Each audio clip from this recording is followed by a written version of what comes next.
On your left. So when they needed us, we could fight the battles that they never could.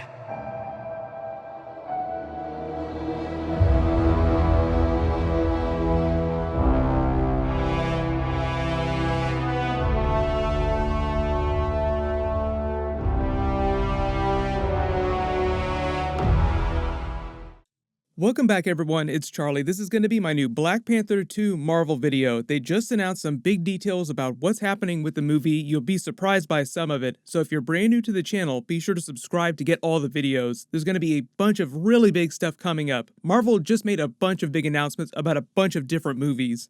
We'll do a new Amazon giveaway. All you have to do to enter is be a subscriber and leave all your theories about Black Panther 2 on the video. And just recently, I also donated the money from my Chadwick Boseman videos to St. Jude's charity. That was Chadwick Boseman's big charity that he spent a lot of time with. But just starting with the big stuff first, number 5. Recently, The Hollywood Reporter did a big feature on the Marvel Phase 4 and Marvel Phase 5 movies that they're getting ready to start filming and revealed a bunch of big details about castings and what's going on, and Black Panther 2 was just the focus of a big part of that. It's sort of a follow-up they did with the Marvel people since it's been a couple months since Chadwick Boseman unfortunately passed away, and everyone's just still been so shocked about it all. No one really knew what Marvel was going to do with Black Panther 2 at the time, how they were going to handle it, because reportedly Chadwick Boseman had been telling people around him that he was expecting to be able to fully regain all the weight that he'd lost because his cancer had taken a turn for the worst in the last year. And they had planned to start filming Black Panther 2 in the spring next year, so he was absolutely certain that he was going to be able to bounce back. After he passed away, everything just froze for a little while. Kevin Feige and Ryan Coogler, the director, both issued really touching and respectful statements about how much Chadwick Boseman meant to them, how much of an amazing person he was in real life, and how much they wanted to honor his memory, particularly Ryan Coogler. It wasn't until a few weeks later after that, though, that reporters started asking the cast, particularly Letitia Wright, who plays Shuri, T'Challa's little sister in the movie, what was going to happen with Black Panther 2. And this is back in September, but at the time, she just said that we can't even think about it right now. It's too much to process with his death. It's too soon. But this past week in November, in Hollywood Reporter's article, they list a bunch of details about when Marvel is going to start filming the movie next year. That's right, they're going to start filming Black Panther 2 next year, and what the story's going to be, and what some of the characters are going to be. Obviously, everyone is wondering how they're going to do this without Chadwick Boseman, so to speak. So number 4, they reported that Marvel will start filming Black Panther 2 at the beginning of July 2021, next summer. Originally, like I said, it would have been in the spring, but that was before the virus delayed everything, and then obviously they needed some extra time to just process Chadwick Boseman's death and figure out how they were going to handle that in the story. Marvel issued an official statement from one of the producers saying that they were definitely not going to be doing any kind of deepfakes or CG replacement to T'Challa in the movie. They were basically saying that they're not going to do the Star Wars Carrie Fisher thing with The Rise of Skywalker. They used a lot of technical wizardry to sort of add her back into the movie with a combination of CG and deleted scenes from earlier Star Wars movies.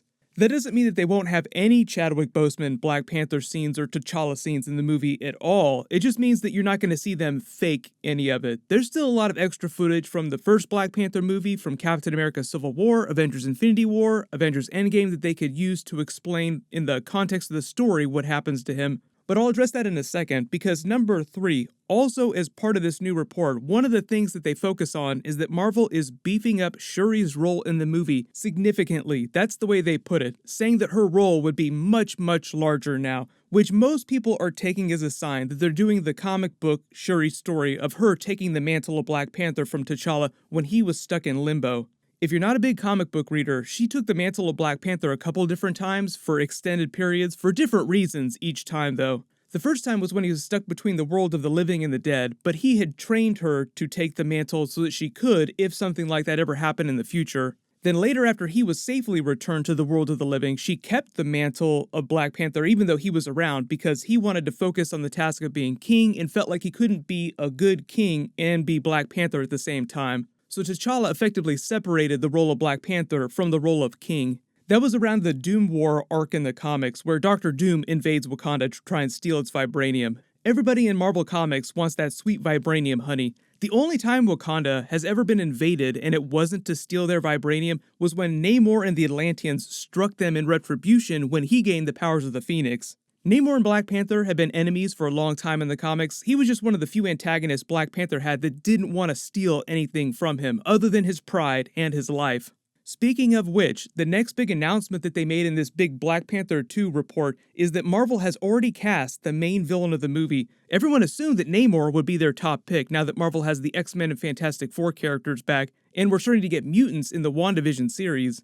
But the person they've cast is Tenoch Huerta from Narcos Mexico, and he looks like he could pass for a number of different major Black Panther villains from the comics. They didn't confirm who he's playing, that's still a bit of a secret, just that he be the main villain, but he does kind of look like he could be a version of Namor.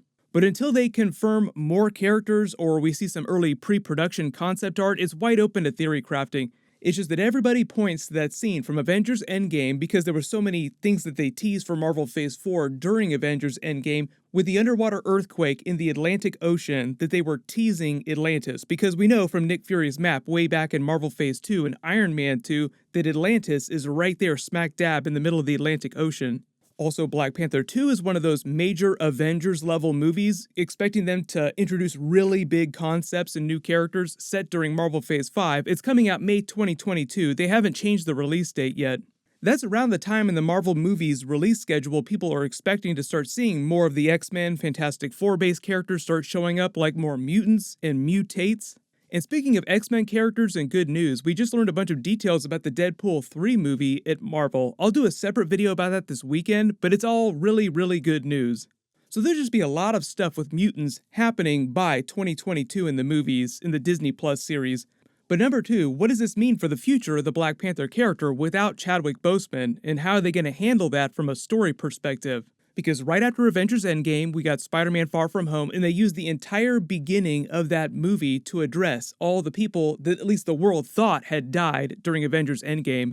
So when big Avengers characters pass away within the story universe, they do address it in future movies. As they stated in the report, Shuri becoming one of the main characters of the movie, it does sound like, at least within the world of the MCU, T'Challa will pass away somehow or wind up in the ancestral plane, and this new villain will pose some threat that's greater than Killmonger because it's a sequel, and sequels are all about escalation, necessitating Shuri become the new Black Panther and the new Queen of Wakanda. He had no children, so the throne and the mantle of Black Panther passed to her by rights. But I know a lot of you have also asked, how would she become Black Panther if Killmonger burned all those heart-shaped herbs that they used to give them their powers and connection to Boss, the Panther God?